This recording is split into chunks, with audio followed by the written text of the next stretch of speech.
Today we'll be wrapping up our ranking series with the EPCOT World Showcase Pavilions.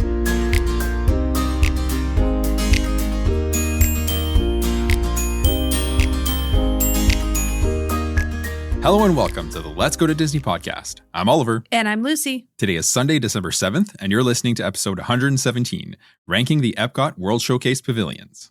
Before we get into today's main topic, here's what's going on in the parks right now. Fair warning, Disney dropped a ton of Disney news this week, including a lot of their 2026 offerings, so let's get into it. Disney shared an opening timeline for Big Thunder Mountain Railroad, and it's set to open in the spring of 2026. We always knew it was going to be 2026 because they've been saying that the whole time, but now we have a season. Exactly, right? So there's no exact date attached to this just yet, but we'll be sure to share that as soon as we learn more. Big Thunder Mountain Railroad, just a reminder, that's been closed since January of 2025. So it's going to have been closed for well over a year before it reopens. We know the track has received some updates because they've said, and we physically saw that the last time we rode the Liberty Bell before that all shut down. And Disney did say that it's going to have a bit of new magic. That's the language they've been using all this time when that reopens. So they previously shared some concept art showing some of the updates, which includes a refresh to the cavern area before you guys essentially do that initial climb and start the downward twirls ride and swirls. Yeah, you know what I'm talking about. But yeah, like Lucy said, spring is a really wide range. So we're anticipating Disney will want it to open for spring break season. So we're hoping for a March opening, but that's just speculation at this point. Yes, we as a family have missed this ride. So we are very excited for it to open because this is our favorite, one of our favorites. Yes, agreed. Yeah. And for EPCOT, Disney previously announced that refreshed animatronics would be coming to Frozen Ever After in 2026, and we have an official time for these. So the attraction is going to be closed on January 26, 2026.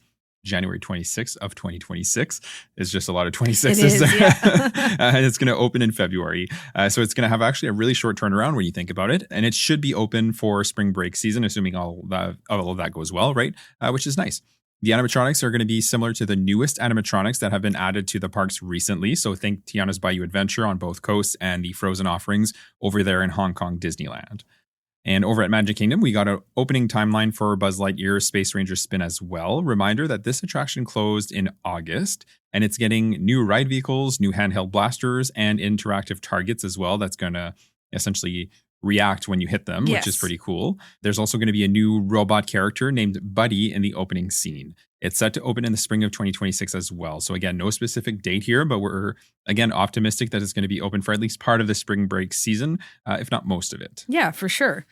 And then over in Hollywood Studios, Disney shared a few new details on the new area replacing Star Wars Launch Bay over at Animation Courtyard. The whole area will be inspired by Walt Disney Studios in Burbank, and they're going to highlight the magic of Disney animation. Along with the previous announcement, Disney said that off the page will be an area where guests are going to be able to meet with their favorite characters, and each will be themed to animation departments: story, layout, hand-drawn animation, computer animation, lighting, and effects. They also teased that Mulan will meet in the story department and Rapunzel at the layout department, among others yet to be announced. This is expected to open in the summer of 2026.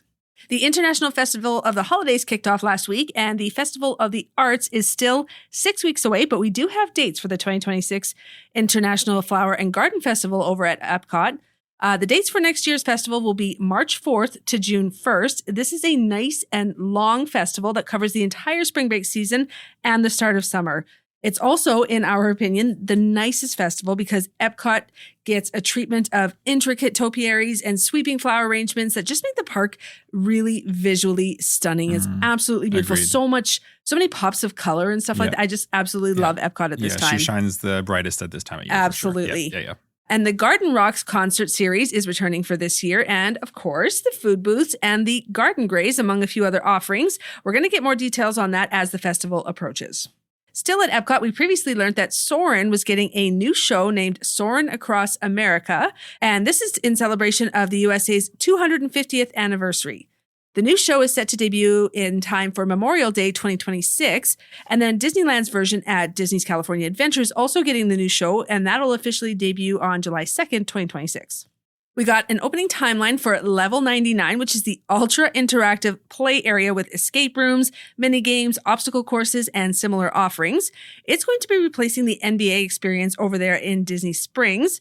Disney says it's going to be open in 2026, but no specific season or time of year has been announced. So we're going to keep our ear on the ground for more details on that one. Yeah, exactly. And then Cool Kids Summer is going to be returning next year, so in 2026. This year's event saw some really good ticket deals, so I know lots of folks took advantage of those. There was fresh offerings in the parks like cast member-led activities, dance parties, and character meet and greets. We expect similar offerings to be available next year as well. Again, Disney will share more details on that, obviously, as the summer months approach and people start to plan their 2026 vacations.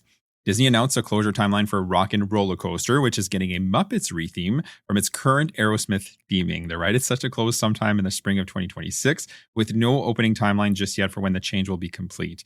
This gives guests a few months to experience the attraction in its current form for the very last time. And on that note, the official closure for Dinosaur is also coming up in February. So yeah, it's the last few weeks to experience that as well. I think that's going to be a good change, though. The Indiana Jones ride, I think, is going to be a lot of fun. Yes, agreed. And Bluey fans unite. So Disney announced that Bluey is coming to Walt Disney World, Disneyland, and Disney Cruise Line. So over in Disneyland, Bluey's Best Day Ever will debut at the Fantasyland Theater. That's going to be on March 22nd of 2026. This will be an immersive and interactive show with music, the characters from the show, obviously, and other performance elements like dancing and humor. Over at Walt Disney World, Bluey and Bingo will make their debut at Disney's Animal Kingdom at the Conservation Station. This will be an interactive meet and greet where you'll be able to meet and interact with the characters from the show. Bluey already made her appearance on DCL on the Disney Wonder, but she's also coming to the Disney Dream in February of 2026 and on the Wish in the summer of 2026.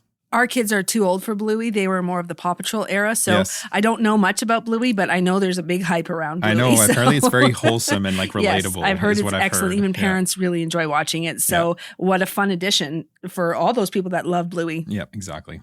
And then over on the West Coast, Disneyland also released a look at their 2026 offerings. The Lunar New Year is returning at Disney California Adventure, and it's going to run January 23rd to February 22nd. The DCA Food and Wine Festival is set to run March 6th to April 27th, bringing back favorite food and drink offerings as well as some new ones, as always. And the D23 Day is returning on August 13th, which is essentially a preview of the D23 Ultimate Fan event that will be just a few short weeks later. Halloween offerings will run from August 21st to October 31st, and Oogie Boogie Bash is, of course, returning as well. Oogie Boogie is much more competitive than Mickey's Not So Scary Halloween Party when it comes to tickets, so if this is very important to you, you got to make sure you're going to keep an eye out on the ticket purchase release dates, because they do go really fast. They do, absolutely. And holidays at Disneyland, yes, a full year from now. We haven't even hit Christmas 2025 yet. That's going to kick off on November 18th. It may seem early to be talking about that, but as you know, many guests start planning their trips months and months in advance. So it is nice to know these dates and what's going to be happening when you plan on traveling.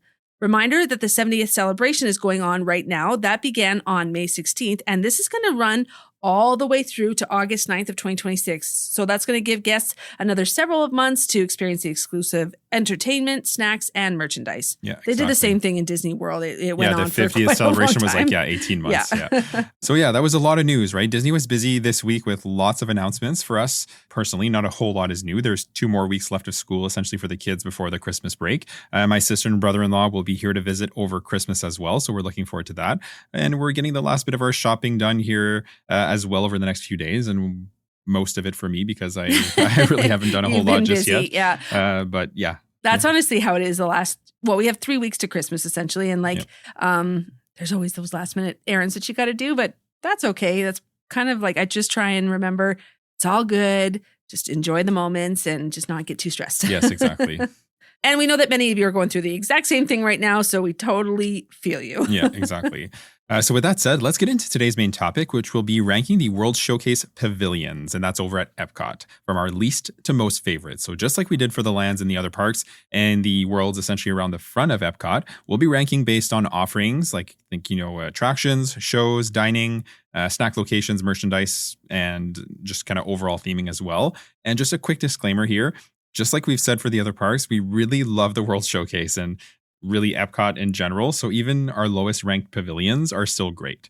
One of our absolute favorite things to do anywhere on property is to walk around the World Showcase and explore the pavilions, grab some snacks and drinks from the food booths or the restaurants and just their there's standing snack locations that are there all year round. Yeah, and just enjoy being in the park. So it's all relative, right? But with that, coming in at number 11, we're slotting China. So this is over on the left side of the World Showcase when you are facing it from the front of the park. It's the third country in when you enter the left side via Mexico. The pavilion is really well themed. The large domed building there is apparently themed to the Temple of Heaven near Beijing. The walkways back here also have intricate details. It's really very nice back there. Lots of picture-worthy spots for sure. And in terms of dining, you have the Nine Dragons restaurant, which is a decent menu of offerings that you're going to recognize, like spring rolls, wontons, pot stickers, among many, many other options. This is a table service restaurant, and it does take advanced dining reservations. And then next door to that, you have the Lotus Blossom Cafe, which has egg rolls, pot stickers, and rice and noodle bowls. This is the quick service restaurant here. You also have the Joy of Tea, which sells a selection of teas, drinks, and cocktails, both alcoholic and non-alcoholic. Yeah, and in terms of attractions, you have Reflections of China. This is a 12-minute Circle Vision 360 film. And then you also have the House of Whispering Willows, which is a walkthrough display of elements from Shanghai Disneyland. You also have a couple of shops back here, the House of Good Fortune and Good Fortune Gifts, which actually isn't back there. It's like closer to the walkway along the water. At number 10, we have Canada, which is the first country on the right when you enter in from the front of the park. The pavilion isn't overly themed, but you do have a few totem poles that are really nice. You also have a building inspired by Chateau Laurier in Ottawa. And there is also a rock formation at the back of the pavilion with like a little waterfall. And it's actually really nice back there. Not many people know about this or even essentially venture back there at all. So it's just a nice, quiet place to, grab a snack and just relax for a bit. In terms of dining, you have Le Cellier Steakhouse, which is a popular spot. It is a signature dining experience, so it means it's a little bit more expensive, right? And it does require advanced dining reservations. Yeah, that's right. The cheddar bacon soup here is actually pretty popular as well, aside from the steaks. I didn't know we were known for cheddar soup, if I'm being honest with you, because it's often at the festivals as well. I know we're known for our steaks, so that makes sense. But either way, it is very good, so we'll definitely take it as a nod to Canada. There's also a popcorn stand here that sells maple popcorn. It is good, but we still prefer the caramel popcorn over at Germany, but we'll get to that in a little bit. Yep. And then for attractions here, you have Canada Far and Wide, which is a short Circle Vision 360 film hosted by Canadian treasures, Eugene Levy and Catherine O'Hara. And then for shopping, you have the Northwest Mercantile and the Trading Post, which sells Disney-themed Canada merch, among a few other items. See, we didn't put Canada first, even though that's our home country. Yeah. We put it 10th. No, for sure. Because like when you think of all the pavilions and everything they have to offer, it is, to me, there's more at some of the others. I agree. Yeah. And then at number 9, we have the UK Pavilion. When you're facing the World Showcase from the front of the park, this is the second country on your right after you enter the right side of the showcase. The pavilion's theming is themed to the UK, so the buildings look like they would be at home over there. There's also a red phone booth here, which is a very nice little touch. Yeah, that's right. And then in terms of dining, you have the Rose and Crown Pub, which is exactly what it sounds like. They have a bar lounge in here as well, where you can walk up and order a drink from. The restaurant does take advanced dining reservations, but the bar doesn't, right? Which is a nice thing for sure, because you don't need a reservation essentially to visit the inside. The menu features classics like fish and chips and bangers and mash. They also have fireworks dining packages where you can essentially dine while you watch the luminous fireworks. And then right next door, you have the Yorkshire County Fish Shop, where you can get just fish and chips. That's pretty much all they do, but they do it right. The best part is that you can actually mobile order these, and they're just as good as the fish and chips next door at Rose and Crown, but they are less expensive. So that's a win-win in my opinion. You also have the UK Beer Cart, which is on the walkway in the pavilion, not far from Rose and Crown. It offers a handful of drinks, and it usually gets a specialty drink as well during the festivals. So aside from that, you have several merchandise stores in here where you're going to be able to find some UK-themed merchandise, including Disney-branded merchandise as well. The Tea Caddy sells tea and related items. And then you also have the Queen's Table, Lords and Ladies, the Toy Soldier, the Crown and Crest, and the Sportsman Shop. So there's definitely no shortage of stores here in this pavilion. There is also a Winnie the Pooh meet and greet in this pavilion as well. It'll get different offerings during the festival as well, so keep an eye out for that, what's going on depending on the time of year that you are there. And then coming in at number 8, we have Morocco. This is the fourth country in from the right on the Canada side. Yeah, and this might be a head scratcher for some people because we know a lot of people I've heard people say this, right? That Morocco just doesn't have a whole lot. Yeah. But it's for the food. Okay. Yes. So the theming here is well done as well, right? So there are some beautiful elements in the pavilion for sure. The buildings have kind of that sandstone color with some pops of color here and there. The table service restaurant here is Spice Road Table, and it has some really tasty food. It does. That's like a departure from, most of the other offerings you're going to find around property. The house-made hummus fries are really tasty, as well as the naan spreads. So good. So many good dips with that one. Yeah, totally. It's essentially a tapas-style menu, right? With lots of really, really good, like, small bites. Yeah.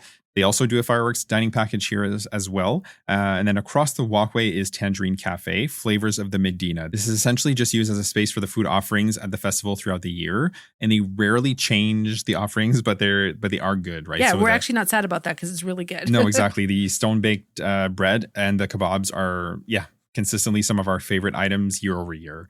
There's also Restaurant Marrakesh way back there, but that's not usually used for anything but a rest area. And then most recently, it's actually been like a rest area for annual pass holders. Yeah, that's right. And then you also have Sangria Sips and Oasis Sweets and Sips for drinks and sweets. Pretty self-explanatory. Oasis does sweets that you can purchase individually or in big groups. You also have the Souk Al Maghreb merch store. At number 7, we've got Italy. It's the 5th pavilion in from the left. The theming here is very well done as well. There's an interior courtyard with a central fountain that reminds us of a courtyard you would find in a lot of European countries, Italy included. For dining here, you have the hugely popular Via Napoli, which serves delicious pizza that is seriously good. This is honestly one of our favorite restaurants in EPCOT. We hit it up every single time we're in Disney. Yeah, almost every trip. Yeah. You also have the Tutto Italia restaurant, which is a classic Italian restaurant. There's also Tutto Gusto wine cellar for small bites and whatever kind of wine you would wish for. And then for snacks, there's the Gelateria Toscana, which also serves frozen cocktails, and Pizza al Taglio, which sells by the slice pizza. Yeah, exactly. Not as good as the pizza inside Via Napoli, but it is there if you're just looking for something quick. Hands down, Via Napoli, super delicious. Yeah, for sure. Lots of good food in Italy, for sure. And I know not for the festivals. A lot of people complain about the offerings for the festivals, but the restaurants that are consistently there, like are there all year round, top notch, are really good. Yeah. And then for shopping, you also have La Bottega Italiana, which sells kitchen goods and accessories and food as well, like think olive oil. You have Il Bel Cristallo, which sells high-end clothes, jewelry, and perfumes. And La Gemma Elegante for glassware, ceramics, masks, and a few other items. And then at number 6, we've got Japan. So the theming here is on point with traditional architecture, Japanese architecture, that is. And I say that as someone who's never been to Japan, but we've seen photos. Yeah, it looks legit. And that kind of really sets the tone for the pavilion overall. There's also beautiful landscaping back here and like koi ponds. And again, most people never venture back there to go see that. So just take a stroll and go see because it is a really nice pavilion. For dining, they have Takumite, which is an upscale dining experience with a multi-course meal. And then Tippan Edo, which is a hibachi-style restaurant, right? I think like, flipping. Benihanas. Yeah, exactly. That's exactly what I was thinking. Yeah. And then you also have Shikisai Sushi Izakaya, which features seasonal sushi and izakaya-style dishes. And then for quick service, they have the Katsura Grill, which has teriyaki, sushi, and udon offerings. And also the Kabuki Cafe. And this is where you're going to find the kakigori, which is a kind of a popular snack. It's essentially just shaved ice with like some flavoring on top. Mm-hmm. We see a lot of people walking around with that. Yeah, for sure. On a hot Florida day, which is, like 8 months out of the year. Yeah. And then you also have the Garden House for its sake and specialty drinks. For shopping, you have the Mitsukoshi department store, which is one of the largest and most unique stores in EPCOT. Here you're going to find traditional Japanese gifts, snacks, and home goods, anime and pop culture merch, among many, many other options. It's definitely worth heading in here and walking around because there's just a lot of things that you would not normally see in America. So it's kind of fun to be able to go and see that stuff. Yeah, totally. And then at number 5, we've got the American Adventure Pavilion. This is the center of the World Showcase in the middle of all the other countries. The theming here is classic USA, so think red brick buildings with white column accents. There is a nice water feature in front of the main building as well. This just looks really nice. This is also home to the America Garden Theater, which is the large outdoor theater that houses the different performances during the festivals throughout the year, among other events. For dining, you actually only have quick service options because there is no table service restaurant in this pavilion. Yeah, that's right. So first up, you have Regal Eagle Smokehouse, craft drafts. So it's hard to say. Craft drafts and barbecue, but most people just call it Regal Eagle. Yes. Which is, like Lucy was saying, the main quick service location here with lots of seating and indoor and outdoor seating as well. It has a classic American barbecue menu. So, think like ribs and brisket and this kind of thing. It's pretty good. Yeah, for sure. And there's also an outdoor bar of the same name with craft beers and specialty cocktails. Fife and Drum Tavern has all of your turkey leg cravings covered. And then Block and Hans serves craft beer and Mickey pretzels. And most recently, they've added this pretzel bites, essentially with beer cheese. And I haven't tried it yet, but it looks amazing. So can't go wrong. Maybe really. in January, I'll try those. And then lastly, you have the funnel cake stand, which has classic and seasonal funnel cakes. And they'll also usually have a rotating festival offering. That's right. So kind of theming to whatever festival it is. Exactly. Yeah.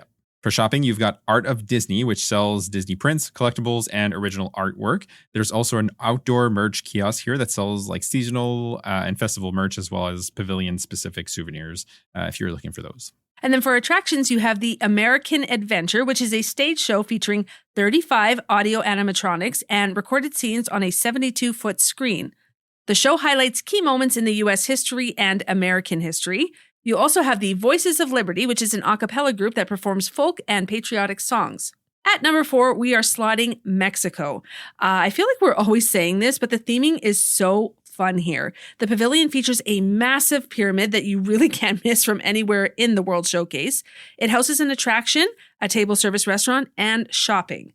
There is a lot to love about the Mexico Pavilion, and we do love it here. These last 4 are all so good, and not much separates them, so just bear with us here. Yeah, for sure. Agreed. So for dining here, you have 2 quick service options, 2 table service restaurants, and a lounge. So first up, San Angel Inn Restaurant. So this is the restaurant that's actually physically inside the pyramid at the very back. The space is dark, and it kind of overlooks the Three Caballeros attraction. Kind of like, and I say kind of like, but pretty much exactly like the Blue Bayou restaurant over in Disneyland that overlooks the Pirates of the Caribbean attraction. Yeah, good call. So it's a very similar vibe. The menu has classic Mexican offerings. And then just outside of the pyramid on the lagoon side of the walkway is La Hacienda de San Angel. It's not as themed as San Angel, but it's the better of the 2 restaurants when it comes to food, in our opinion. Yes. It also has a classic Mexican menu with really, really good food. Really good food. Like both Mexican, both very similar menus. It's just this one's just ever so slightly higher. Just better. And we have eaten at both, so we can definitely say that. Yep, exactly. And back inside the pavilion is the La Cava del Tequila Lounge. This is a very popular spot, so getting a table can be pretty hard during the busy times here. It has a wide menu of margarita and tequila drinks and the popular trio of chips and dip. And then for quick service, you have Choza de Margarita. It features a fun selection of margaritas and select food offerings like tacos, empanadas, and guac. La Cantina de San Angel is a large quick service that has a solid selection of good offerings like rice bowls, tacos, empanadas, and chips and guac. There's also a lot of outdoor seating here, which is really nice. They probably have the nicest seating out of all the quick services, yes, in my opinion. I just agree. because it's right by the water, for sure. Lots of offerings, lots of like options where you want to sit. Just a perfect spot. It is a popular spot for sure. Yeah. And for attractions, like we said, the pyramid houses the Grand Fiesta Tour starring the Three Caballeros. It's a slow, dark boat attraction that's honestly nothing to write home about, but it never has a long wait. It's a good one for little kids who like just a filler ride. Yeah, exactly. Who just want to get on something and move around. Yep. You also have the walkthrough exhibit named Remember Me, La Celebración del Día de Muertos, which is a nod to Coco and Mexican art forms. Yeah, that's right. And for merch, you have ring carvers, which you can get your rings carved at. No, but they literally carve rings. So the name says it all. Exactly. It is how it sounds. Inside the pyramid, you have La Tienda Encantada, which sells Mexican jewelry and accessories. And then you also have La Princesa de Cristal, where you can purchase Arribas Brothers crystal and glassware. And I'm assuming that's a known company. I don't know it personally, but yeah, I would say so. It's named, yeah. And then coming in at number 3 is Norway, which is right next to Mexico and the second country on your left when you enter in from the front of the park. The theming is Norwegian, right, which makes sense. And it looks authentic and it fits in really well with the Frozen attraction theming, which is good.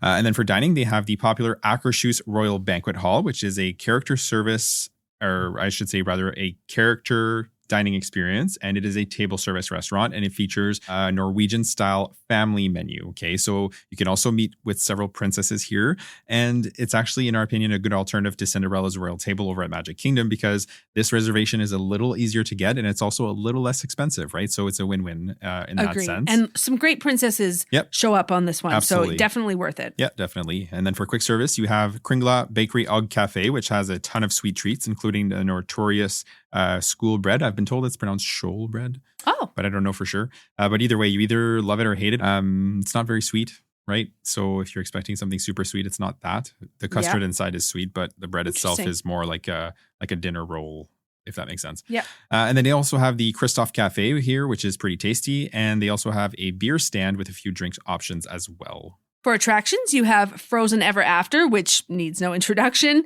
It's one of the more popular attractions in this park. They also have an Anna and Elsa meet and greet as well. And then in the center of the pavilion, you have the Stave Church Gallery, which currently houses the Gods of the Vikings exhibit, where you'll be able to learn more about Norse mythology, which includes Asgard, Thor, Loki, Odin, and more. For merch, you have the Fjording, which sells Helly Hansen outwear, apparel, and accessories, and of course, some Frozen merch as well. Honestly, it was a toss-up between 3 and 4 here. We liked the food way better at the Mexico Pavilion, but Frozen Ever After is way more fun than Grand Fiesta Tour. So really, 3 and 4 is pretty interchangeable for us. Yeah, I would agree with that 100%. If you had put, or rather, if we had put, Mexico 3, Norway 4, I would have been okay with that too. Yeah, I agree. But coming in at number 2, and this is really close as well, but there's a clear winner, and we're going to talk about why. But number 2 is Germany. So this is the 4th country on your left when you're entering from Mexico. The theming looks like what you'd find in a small town in Germany. It's kind of like quaint and cute, but it also reminds me of Snow White and like the cottage in there. Absolutely. So yeah, that's the kind of vibes you're going to find there. And for dining, you have Beer Garden, which is a table service restaurant that takes advanced dining reservations. It's a buffet style restaurant featuring authentic German cuisine. But what really makes this place fun is the live music and kind of the communal seating. So you're essentially going to be close to other parties, kind of forcing you to be social. Exactly. Kind of like the lounge, Star Wars. Why am I blanking on the name? Olga's Cantina. Thank you. Yeah, exactly. And Trader Sam's, it's the same thing. You're kind of seated close to the other parties. Yeah. Either way, it's a riot and definitely worth doing at least once. For quick service, you have Summerfest, which is essentially just a calendar that serves like bratwurst, pretzels, German beer, and the hugely popular pretzel bread pudding. We actually like grabbing grapefruit Schafferhofer, which is essentially juice, okay? So good. And the bread pudding and just kind of hanging out back there and just enjoying the snack and the drink.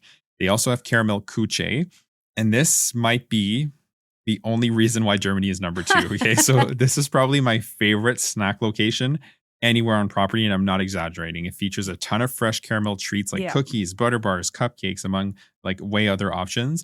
But by far my favorite is the fresh made Werther's caramel popcorn. This is a must for me every single trip. A bag, just a fresh caramel popcorn, walking around the World Showcase or sitting down for whatever is going on at America Garden Theater is, it sounds like a lovely time. You are a sucker for caramel. So this is like the perfect caramel place for you. In general, but caramel popcorn here when it's still warm too, like in ooey gooey, it's delicious. Good. So good. And our kids love it too, but really what's not to love about it? Yeah. And we love it even more because it is considered a merch store. It takes discounts, which is absolutely wonderful. But to close out on food, you have the beer stand, which has a small selection of beer and light snacks, and the Beer and Brezeln cart, I'm sure I'm not saying that properly, that sells German beer and jumbo pretzels. Yeah, exactly. There's a ton of little shops in the pavilion as well, so bear with me for the names here, but Glaskunst sells hand-blown glass and decorative items. Das Kaufhaus sells German apparel and accessories. Volkskunst for handcrafted souvenirs and collectibles. Der Teddy Bear for plush toys. That kind of tracks, right? Kunstar Bite in Kristall, which is fine crystals and glassware. Weinkeller, which is German wines and wine-related gifts, which kind of sounds like wine cellar, so I'm maybe making links that aren't there, but either way. And then you have Steinhaus for traditional German beer steins. And then lastly, and our personal favorite, because we do love a good Christmas store, is Die Weihnacht Ich. I'm sorry, I'm not pronouncing that right, but it sells essentially year-round Christmas ornaments, nutcrackers, and holiday decor. We love walking through here to see every single time. Yeah, if there's anything new, and because they do have some nice Christmas stuff in there. They do. And then last but certainly not least, and you saw it coming because it is the last one, that is France. France is just such a heavy hitter when it comes to snacks specifically. And then Remy's Ratatouille Adventure is just such a fun, wholesome attraction. So solidly in at number 1 for us. The theming is French, of course, and the buildings would look at home in France for sure. The Pavilion shines for food. They have 3 table service restaurants, Chef de France, which is a menu of classic French bistro fare, Monsieur Paul, which is a signature dining experience with an elevated French cuisine. It also has a dress code, and young kids are not allowed. Guests must be 10 or older to dine here. And then you also have La Crêperie de Paris, not to be confused with the quick service Crêpes à Emporter next door. The restaurant serves both savory and sweet crepes, among a few other options. And then for quick service, you have Les Halles Boulangerie Pâtisserie, which is probably the most popular bakery on property. It has a massive selection of pastries, croissants, sandwiches, quiche, fresh bread, pretty much every bakery item that you can imagine. They have it here, and it's done so well. We have yet to eat something here that we did not like. Agreed, 100%. And then right outside Les Halles, you have l'Artisan des Glaces. It features ice cream, of course, right? Macaron, ice cream sandwiches, and then the popular croque glacée, which is actually your choice of ice cream and sweet sauce. So think like chocolate, caramel, or whatever you want, pressed inside of a warm brioche bun. And it's just as delicious and decadent as it sounds. And then you also have Les Vins des Chefs de France, which is essentially popular frozen slush cocktails. That's where you're going to find them here. And then lastly, you have Crêpes à Emporter, which is the quick service attached to La Crêperie. And it actually features similar things, right? So sweet and savory crepes. For attractions, you have Remy's Ratatouille Adventure, which, like Frozen Ever After, right, it doesn't need an introduction. It's one of the most popular rides in the park for sure, outside of Guardians of the Galaxy. Yeah. And it's a fun one too. So super cute and a great score. I actually love the music in this. I actually have it on my phone as well. And sometimes I'll just play it in the car just because, it hits right in the feels. And then you also have the Beauty and the Beast Sing Along in the Pavilion, which is a fun interactive show featuring classic songs from the film. And there's also Impression de France, which is an 18-minute film which showcases the beauty of France. For merchandise stores, you have Plume et Palette, which sells French luxury and designer fragrances, La Signature, which has high-end skincare and beauty products, Les Vins de France, which is a wine shop that sells bottles to purchase, L'Esprit de la Provence, sells home decor, kitchenware, and lavender products from Provence. And then lastly, Souvenir de France, which has a mix of Disney and Parisian-inspired gifts and souvenirs. And there you have it. That is our ranking for the World Showcase. Like we always say when we do these ranking episodes, we know that this is a very subjective topic. You may agree or disagree with us, but that's completely okay. There's lots to love at each pavilion, and there's something for everyone in every single country. And that's what's so fun about the World Showcase. Yeah, agreed 100%. And, we only scratch the surface here because throughout the year, there's just a ton of exclusive entertainment, food booths, and other offerings across the pavilions that are definitely worth checking out, kind of depending on what time of year you're visiting. So, for example, right now you have the holiday storytellers all across the pavilions. The Festival of the Holidays is in full swing, right? So those food booths are open along with the cookie stroll. So exciting. And then the Candlelight Processional is also happening pretty much nightly at the America Gardens Theater. So there's ancillary things going on all the time. Absolutely. It is a bustling place and there's always a ton going on. So do not sleep on the World Showcase. Yeah, exactly. 100%. I agree with that. So with that said, thank you for joining us today to talk EPCOT. If you haven't already, make sure to subscribe to the podcast so you don't miss any future episodes. And as always, if you could leave us a rating and review, it would be greatly appreciated. If you choose to do so, you can leave reviews right on Apple Podcasts. And for Spotify, you can leave a rating. You can also find us on Instagram and TikTok at Let's Go.to-Disney, as well as on our Facebook page, Let's Go to Disney. We share some helpful reels here as well as some fun ones. The link tree in the show notes will take you to all of our socials. Have a great day and we'll see you real soon.